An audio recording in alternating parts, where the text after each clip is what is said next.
सेवा हुआ आपका। आपने मुझे बोलने का मौका दिया, ये मेरा परम सौभाग्य है। इसके लिए मैं आपका हार्दिक आभारी हूँ। मैं हर भारतवासी का हार्दिक आभारी हूँ। और जिस देश में गंगा बहती है, हम उस देश के वासी हैं। हरे कृष्ण। जी प्रयाग जी, बहुत बहुत दुख की बात है। एक तरह से आप कह सकते हैं कि भारतवर्ष में एक एनआरआई जो कि लगातार भारत का डंका बजा रहे हैं, विदेशों में कई देशों में जा चुके हैं, रह चुके हैं, भारत का नाम रोशन कर चुके हैं, ऐसे में उनके साथ एक ऐसी घृणित कार्य होता है जिसमें कि उनके खाते से पैसा उड़ाया जाता है साइबर ठगों के द्वारा। बाकायदा साइबर सेल में कंप्लेन की जाती है। इसके साथ ही मैं यही अनुरोध करना चाहूँगा कि सरकार से, माननीय योगी आदित्यनाथ जी से एवं प्रधानमंत्री से, कि जो देश का डंका बजा रहे हैं, जो भारत देश को अपने दिल में लेकर विदेशों में घूम रहे हैं, महाकुंभ में भी देखिए आप इतनी दूर से आए और आने के साथ ही यहाँ पर महाकुंभ में एक भागीदारी दी, अपनी सदस्यता दिखाई। उनके साथ इस तरह से घृणित कार्य और फ्रॉड नहीं होना चाहिए।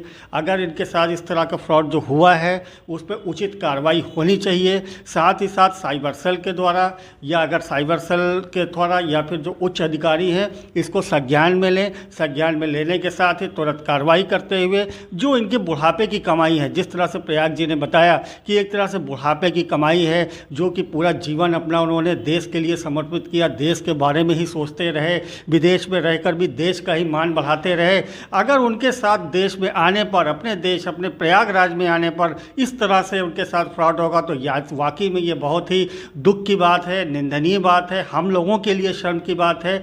तो मेरा आप सबसे अनुरोध है, एवं सरकार से अनुरोध है, प्रशासनिक अधिकारियों से अनुरोध है, साइबर सेल से अनुरोध है, उचित कार्रवाई करते हुए इनका धन वापस दिलाया जाए। साथ ही साथ जो साइबर सेल के ठग हैं उनके साथ भी ऐसा कार्य किया जाए, उनके साथ ऐसे जो है कठोर कारावास दिया जाए जिससे दोबारा कभी वो ऐसी हिम्मत ना कर सके, ऐसे सीनियर सिटीजन को परेशान ना कर सके।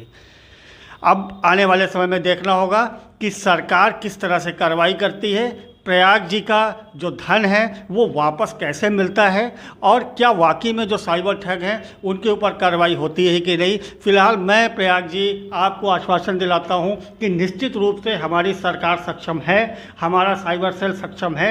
अमेरिका होगा, बहुत बड़ा होगा, लेकिन हमारा देश भी सक्षम है। इस तरह की जो घृणित कार्य होते हैं उस पर कार्रवाई होती है, सरकार उचित कार्रवाई करती है। हमारे योगी जी बहुत सख्त हैं इसके लेकर, वो उचित कार्रवाई करते हैं। निश्चित ही उचित कार्रवाई होगी और आपके साथ न्याय होगा। आप प्रसन्नचित्त मन से यहाँ से वापस जाएंगे और जो अपने दिल में एक छाप है भारत की, वो छाप